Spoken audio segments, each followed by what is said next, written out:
tradition of acting out, we're going to visit with A1 collaborators, and we'll be talking with some of the people that make A1 one of the most up-and-coming theater groups in New York City.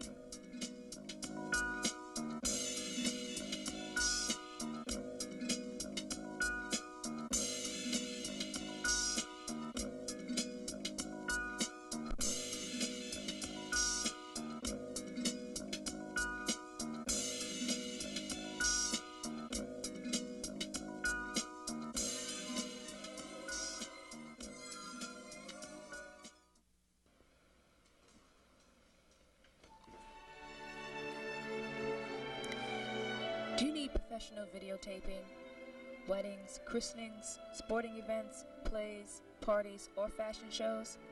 Then call CompuVision Video at 718-575-9632.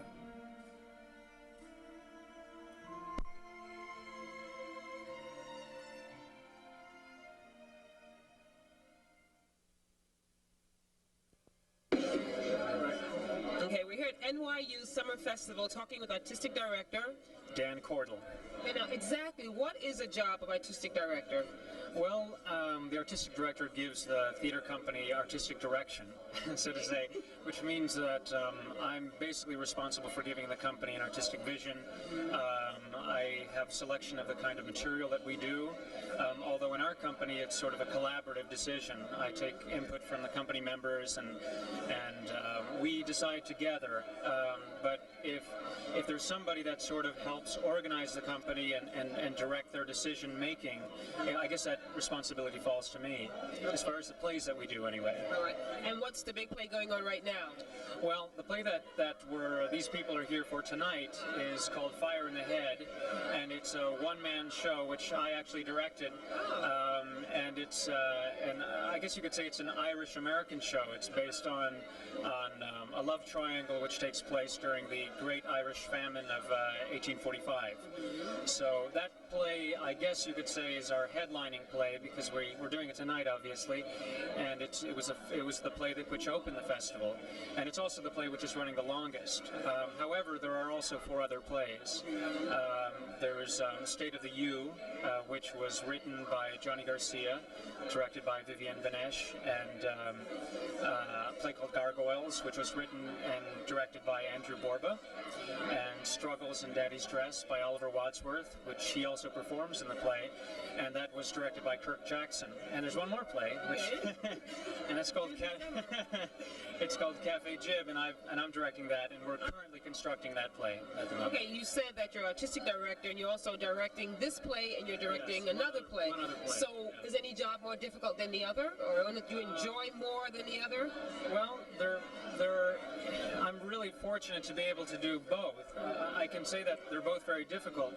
We have, it wouldn't be possible for me to do it if we didn't have a wonderful group of people that are working together. Craig Stearns, the managing director, also works incredibly hard towards making this happen, and without him, he's a co-founder of the company, it wouldn't be possible for this festival to be happening. And then there's Giovanna Sardelli, who's a producing director, and Christopher Duva, producing director, and also Vivienne Benesh, who's a producing director, and my mind's going blank, but So how long does it take for you guys to get like a summer festival together? From what point of the year do you know you're going to start working on getting this whole show together? How long does it take you to do that? Vivienne actually sort of came up with the idea of having one-person shows as a summer sort of thing that we would do, based on a kind of project that happens here at NYU. And we thought as A1 collaborators we would try to sort of see if we could mimic that. Up to now we've only done single shows. And so we decided to try this festival because we, as a company, we've grown to the point where we're ready to do this kind of thing. We're a young company. We're not more than a couple years old. And we felt that it was I guess it was around springtime, which isn't a lot of time. What we realize now is that we should probably plan for this a year in advance. So as soon as this comes down, we'll be planning the next one. But being a young company, rather naively, we we left it for the last minute, and then we had to work very hard to throw it together. Most of the audience and most of the people come to your shows. Is it the community, or you advertise large and wide for anyone to come on down to see it? Yes, we've advertised as much as we could with the funds that we have. We didn't receive any grants, although we did receive money from the Paul Walker family, who generously gave us $1,000. We raised the rest of the money ourselves through sales of advertising with restaurants, and we have yet to land any big grant money. So that in itself was a tremendous undertaking, and with the money that we had, we basically split it between production costs and advertising. And one thing that we've learned through this process is that advertising is immensely important. That we have a beautiful flyer, which hopefully you'll get a shot of at some point. A beautiful poster, which Craig Stearns actually designed and developed, and we've put that uptown illegally with, pastings and whatnot. Ooh, they get myself just kidding. Here on cable TV, and we put an ad in the Village Voice, one ad for 1 week, which is all we could afford, and we did a mailing and whatnot. But we've come to realize that advertising is extraordinarily important. That if we had raised twice the money that we had for this festival, my vote would have been that we put the second half of money towards advertising. So we're learning as we go along. We don't have a book of rules that we're following. We're just sort of figuring it out as we go along, and that's something that we really learned. We've been fortunate in that we have a good community of friends who are coming to see, but this festival going over a month gives us a great opportunity to develop a community of people who are interested in seeing work from A1 collaborators. So this is not your first year, though, of having a summer festival. It is the first. This is the first festival of shows. Right. It's the first time that we've done like a real festival. We have produced 2 shows at the same time, but we've never really done a festival. So, and they're really different animals when you think about it, because this is really for us, it was a really large undertaking. But what I'm wondering is, you still have loyal fans who'll come back, who've seen you last year, who want to come see your show again this year. Yeah, we do. An interesting part about off-Broadway theater is that you really wind up depending on sort of a group of people who like your style, and you have to nurture that group, and they grow rather slowly. So that's just as important, nurturing that group of people, as big advertising to bring in other people. We've had several people come in just based on the poster, and we're very interested in those people too, because they represent to us a general audience, and ultimately the general audience will represent a larger portion of the audience than like a group of friends, and it's a general audience that you want to invite, because they're tremendous at word of mouth, whereas the community of friends, it sort of stays within that community, you know what I mean? So we're, as I'm sure every other theater company, we're looking to constantly expand our audience. I wish you well. Attention all acting out viewers. Would you like your theater group showcase on acting out? Then call 718-575-9632 for more information.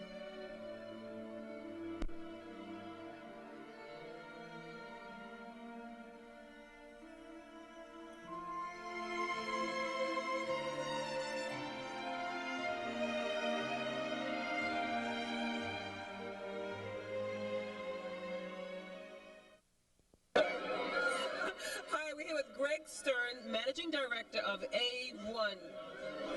How you doing? Hi. What exactly is your job here? With the company? Yes. I'm in charge of Dan Corll. You've talked to him before. He's the artistic director. So he basically sets the stage for what exactly the project's going to be happening on in the future. Mm-hmm. And it's kind of my role to make sure that those things take place. Okay. We're good friends and have been friends for a long time, so each of our positions bleed over to the other quite a bit. make suggestions about projects, and we confer, and together we both basically figure out the direction of the company, and then but it's my job to see that the resources are there for that to happen. Okay. The finances, whether that's the resources being either the finances or donated space, like NYU's donated their two of their prime theaters for this festival. So that's my responsibility to try to organize. Although Dan had a great deal to do with that actually coming to fruition. So he was telling me that the summer festival, you start to get that together in about the spring, but your job would start, let's say, from last year, just continually get in touch with people to get money together. Is that difficult in New York with everyone talking about budget cuts? Is that difficult for you to find money? Yeah, I think it's the most difficult thing I've ever done in my life, for sure. Yeah, especially because we're not offering them something that they can tangibly see. And so a lot of businessmen say, we don't do that kind of thing. Other people are more philanthropic, and they'll have an easier time giving us money. So what our job is just to really emphasize what kind of product we're giving them. We're giving them, in terms of their community of New York, we're giving that a tremendous product. Also, we offer them advertising space a lot of the time. We offer them our word of mouth. Businesses in the neighborhood, bars, restaurants, those kinds of things. And a lot of companies have given us a lot of leeway just because of Dan and I pitching the company, what we're about, what we're trying to do, and our mission. And that tends to be very infectious. So how long has A1 been around? We started in 93. Actually, that was 92 was our first major production. And we got together in 91, several actors from NYU, Dan and myself, and we put on a show around the corner at Gene Frankel Theater. And it was a small production. We had 3 nights there, and we had a great draw, and the audiences loved the show. And afterwards I said, come on, Dan, let's make a company. And there was a line in the show that was, the last line of the whole show was, and with a name like A1, you get listed first in the yellow pages. So, oh, that's the flyer. Yeah. Okay, A1. All right, that's great. So you were on one side of the stage. You used to be on the stage, and now you're behind the scenes. Do you enjoy either one any better than the other? Right now, I haven't acted in probably 2 years now because of my involvement as the managing director, and I think it's such a tremendous feeling to be able to call a group of people together and say, okay, this is what we're going to be doing, and having people donate their time and energy to making something like this happen. And that's a tremendous feeling of accomplishment. Privileged to have so many dedicated people who are working with you, because I guess these people you are performing with, they're like your friends, and they just keep right on coming back and keep on coming back. But it must be a lot of pressure on you. What happens if, let's say, close to deadline, you don't think you're getting enough money together or whatever? Has it ever happened? I know you've been around for 1 year. Yeah. So has it ever happened, and what will you do? Well, it's funny because it does happen, and it happened this time.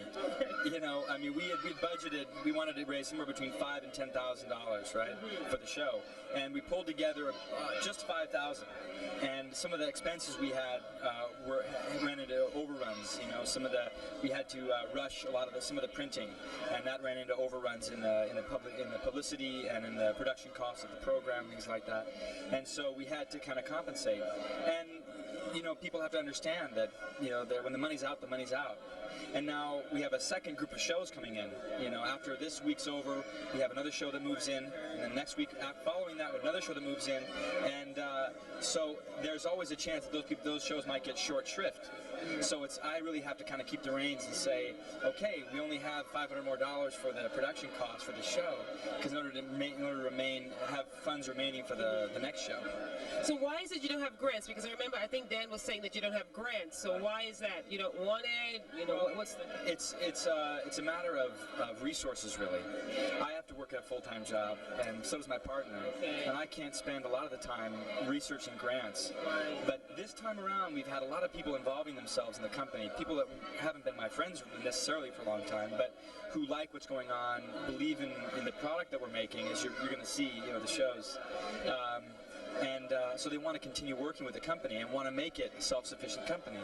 So I think at this point we're going to be able to try to get grants together and have people researching that information and get a whole sheet together. Okay, this deadline is this grant, and you write that up. We've applied for some grants and they haven't come through, and we've relied mostly on the community support. But this whole festival is a real departure for us. It's such a huge undertaking that it's really, this is a time when people are saying, okay, we're ready for the next step. We're ready for some real funding, some backers who are willing to, give us $10,000 or $15,000 to get the company up and running.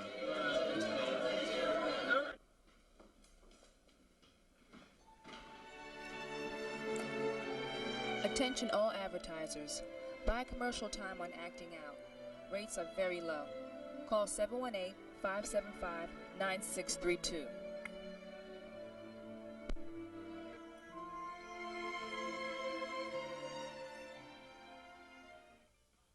All right, we're here with Mr. Ron Van Loo, the director at A1, for A1, this particular show and other shows, right? Well, I'm the artistic director of Studio Tish, which is sponsoring the A1 Festival. Alrighty. Are you directing any of the shows here? No, I'm not. Are you here just as a visitor or giving your expertise to the company? Well, yeah, I'm here to support the company. Everybody that's involved in the shows tonight are graduates of the NYU Graduate Acting Program, of which I'm the chair. So everybody who's acting, designing, directing, writing, they all came out of this program here at NYU. Okay, and you had something to do with each and every one of them, basically. I taught them all, yeah. All right. Yeah. So is it a great, do you remember when you see them on stage and they're doing something that you taught them or told them not to do? Do you remember any of those moments? And you're saying, are they really following? Are they making you proud? In other words, being up there? Oh, they always make me proud, and when I don't actually agree with what they do, I just let that go and let them be their own people. Okay. How long have you been here? How long have you been teaching? 18 years.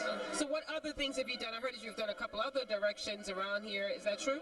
Well, I'm a director at Syracuse Stage in Syracuse, New York, and I did a production of Our Town for them last year, and I'm just getting ready to direct a production of A Midsummer Night's Dream there in September. Okay. Well, in school, we all had to take a directing class, and I really must say that was one of my most difficult classes. So being a director, I think people think it's just so easy. Some people do this, do that, but just tell us just a little bit of how difficult it really is. Or do you think it is anyway? Oh yeah, I really do think it's difficult because you really are the person who needs to bring together a number of disparate elements, design elements, acting elements, textual elements, and to try to both unite everything and deal with everybody individually is a difficult task. Did you always know you wanted to be a director? I had no idea I wanted to be a director. Really? Well, how did that happen? It happened by accident. Really? Well, you were an actor at one time and you just... Yes, exactly. I was an actor. And when I started to teach here, they asked me to direct a play. And I was literally thrown into it, and I learned to direct here as a teacher, and then I started directing outside the building after that. But I had no formal training as a director. I think it's really, do you believe that you have to have something in you to direct? Not really you can be taught to direct. Do you think it's something that has to be within you, a desire or an art or something, I think, that's needed to really want to direct people and bring that thought and the feelings across? Do you believe it? Yeah, I think you have to, for me anyway, you have to really want to get inside somebody else's mind, the mind of the writer and the mind of the actor playing the character, and try to think as they think or see as they think to help realize the playwright's intention and to help the actor give the best performance they can give. Is there any favorite of yours right now that you've done in the past? Any favorite? Plays that I've done? Yeah. Probably the Chekhov plays that I've done are my favorites. And this recent production of Our Town that I did was a very great experience. Hi, we're here with Giovanna from A1 Collaborators. Hi, Giovanna. Hello. Can you just tell us exactly what your job is for A1? Well, we haven't really defined that yet, but for this show, No, not yet. Oh, okay. That's my job, actually, is to get money so that we can, in the future, start paying people when they do work for A1. But for this festival specifically, I produced, which is, I took all the ideas, and not just me alone, there were 6 of us, but we took the ideas and then we made sure that they became a reality. So is that the job of a producer? Technically, probably the job of a producer is to get money. do something else. So we made it happen with donations and the generosity of NYU. So we kind of did that. So normally, who are the people, or where is it that you would go to find this money? Well, A1 is especially creative. We're going to do the typical fundraising things that you do with grants, but we're trying to find very creative ways to earn money. We're going to do a cookbook for actors of recipes from when actors had no money, and we're going to share that. And then we have some ideas for commercials, and we also want to do educational theater so that we can kind of sell our talent and also the fact that we all have master's degrees, so we're qualified to teach. Oh, well. So everyone in the company has a master's degree, is that a... Yes, as it is now, every single person that works with the company is in the graduate acting program at NYU and also the design. But we'd like to branch out and include all the divisions of Tisch, School of the Arts especially, but primarily the graduate acting program. So what would happen if, let's say, that your dream would come true, like when a sitcom would call you to want you to be the star? Would you be able to do that and stay with this? Is this like a pet project for you? You know, like something close, dear to your heart? Not meaning that's something not too important, but it's, you know, how long do you see yourself doing this? Actually, at this point, there are 3 of us within the company that have decided that this is the way to make all our dreams come true, that if we wanted to do a sitcom, we could do it through A1 with the amount of talent that you see here. And however, if I were asked to do a sitcom, maybe A1 could wait a year. Just a year. So you have Professor Van Loo, is that his name? Ron. We never call him that. No? Yeah, Ron Van Loo. Okay, all right. I was just talking with him. Do you remember those classes? All the things he taught you? Is that instrumental in even doing this work here? Oh yes. The reason we started with NYU actors is the training that we get here is so specific, and the thing that makes it amazing is we're taught from the minute we walk in these doors that anything is possible, and that comes right from Zelda and right from Ron. And because of that, we're so lucky to have Dan Cordell, an artistic director whose vision is limitless. And so it's my job to try and find a way to make his vision happen. And actors, I don't know if you're going to see the show, but if you do, we will. That's what you're going to see in that room is what we're taught here. That spirit of play and investigation, and not having money, it doesn't limit you. You just, so you don't have a set, well, we'll use a box. One day we'll have a set, but right now we have a box. Hi, we're here at the Summer Festival at A1 with Jenna. Hi, Jenna. Hello. What exactly is your job here? I am basically just an actor here and supporting the ensemble. See, girl, like a fire going round in my head. I can't get it out of my brain. Just last Sunday, I was in church, and I wrote you a poem I did. In church. You wrote me a poem? That's right. Would you like to hear it? I think I would. All right. Here we go.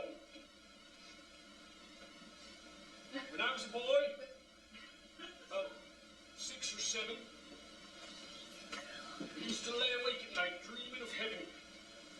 Because I never knew what it was that I did want. Bob Murphy said to me, boy, you silly little runt. For God's sake, Pat, grow up and be a man. You can't do everything that you think you can. Oh, Maggie Murphy, can't you see? Darling girl, I want you to be my wife.